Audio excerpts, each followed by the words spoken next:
So we're living in some strange times. We were talking during the break, and I've been talking with a lot of young people. They are quitting in alarming numbers.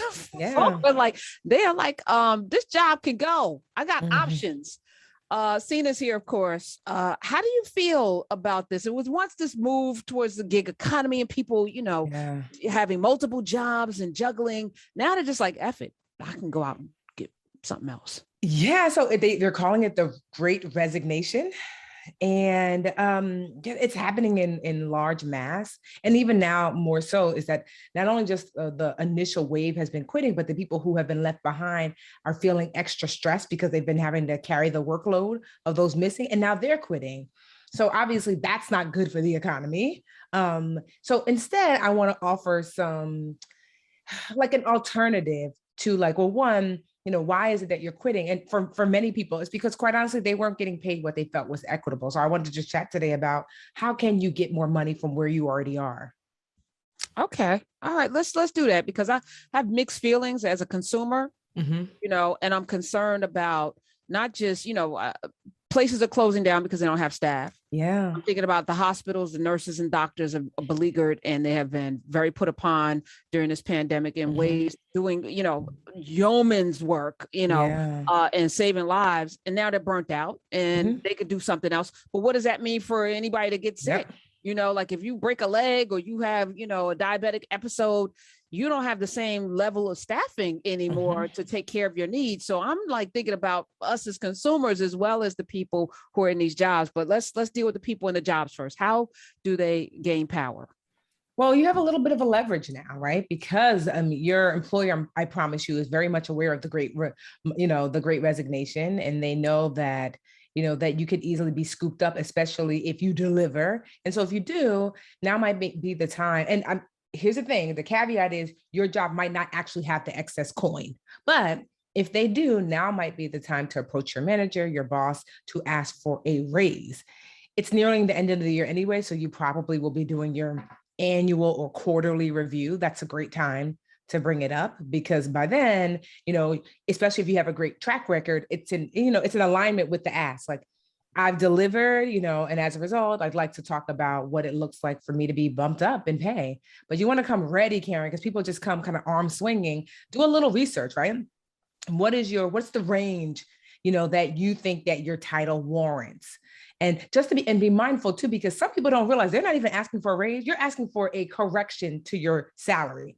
Some folks have been underpaid. So be mindful of the language that you're using too. Like, if you are being fairly paid, you've gone to glassdoor.com, you use the salary calculator, and it tells you based upon what you do, the size of the company you work for, all that kind of stuff, that what you're making, it actually is in alignment. Great.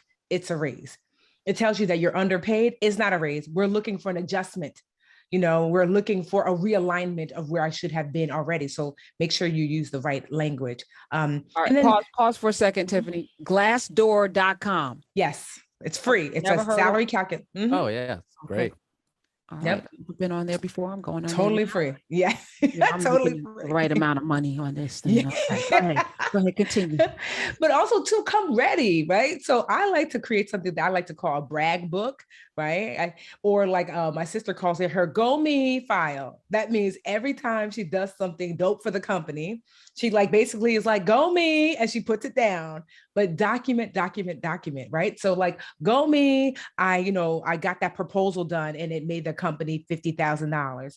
Go me, I was able to fix the system. And instead of us having to pay $300,000 for a brand new system, I was able to fix it. So you want to list what you've done and then add the documentation to it. And ideally, you want to quantify what you've done if able. So directly or indirectly, how much have you made or saved the company money? Because then when you come with your number, I'd like a $10,000 raise based upon my research. Oh, and by the way, I made the company $100,000 last year. See, what you're doing is your employer is like, okay, because it's like, look at the value that I brought. I'm not even asking for all that value back. I'm asking for some of it back. So it's an exchange, and just being mindful that this is really a conversation. right? So you want to make sure that both parties are getting value. You're not just here to say, I deserve, and your employer is not just here to say, like, this is what I'm wanting.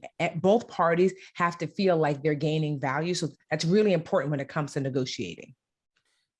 Tiffany, I want to kind of take it maybe on the other side of the equation. Let's say you're a manager of a small team or something. How do you keep your team? What if you got bonuses coming up in December that your team gets, and then you're like, wow, they're gonna just all bounce. What do you do now to try to keep them around? So that's actually good, because I own several companies, and I've got like 17 employees. And certainly that's something that you worry about. So the thing is really, Seena, it starts before now. Like, how are you treating your people? Because you're treating your people like garbage. Yes, they're going to be gone, deservedly so. Right. Of course. And so like creating an environment because people are actually paid more than just money. Like, are you creating an environment that is exciting to work for, an environment where people feel heard and seen and respected? Are you creating an environment where they feel autonomous, where they feel like there's growth? And so are you always listening? Like, I just had like a series of one-on-one chats with people on my team just to get a gauge of like, what's going well, what's not going well. And I told them right now, I'm not Erykah Badu. I'm not an artist. I'm not sensitive about my ish. Like I told them, that's literally what I said. I said, tell me what we're not doing correctly, what we are doing correctly, and how you think that we can do better. And so you keep people that way. So even if somebody asked for a raise, this has happened before, and I didn't have the funds, especially when we were really small, but what we were able to do was to save for bonuses, because a bonus is a less heavy lift, because you can save for it, and once you pay it out, that's it. Versus a raise, I have to promise that every money month. Yeah, so that could be a little hefty. So what we did as a result, we actually created, and this is for any business owner listening, this worked tremendously. We created something called a bonus pool. We said, hey, here's what we're going to do, that whatever we make monthly, this is what we make our gross income, right? Our gross revenue, whatever we have to spend to make it. What's left over is our, net profit. So what we made minus what we spent. We're going to set aside 5% of that net profit into a bonus pool, meaning like the work that you put in, you get to benefit from the outside of your normal pay, and the bonus is paid out at the end of the year. So they're like, okay. And then we give them an update about the bonus pool every month, so everyone gets excited. And then the way we know what percentage of the bonus pool you get, it's the same percentage of the payroll pool. So let's just say you're an executive and you get, I'll just pretend like 10% of like our payroll is your salary. Well, then 10% of the bonus pool is your salary. So that way it matches up. So like making sure people know bonuses are coming, that your actions are directly related to the bonus, where you are in the company is directly related to the bonus. That's helped significantly for us, especially for the times when we could not afford raises, but we could certainly save up for 12 months for bonuses. Yeah, I have to do better in that communication area. Yeah. You need to give me a bonus. Yeah. That's what. Well, I'll give you 10% more than what you're getting now. Oh God, don't tell anyone what you're giving me now. 866-801-8255.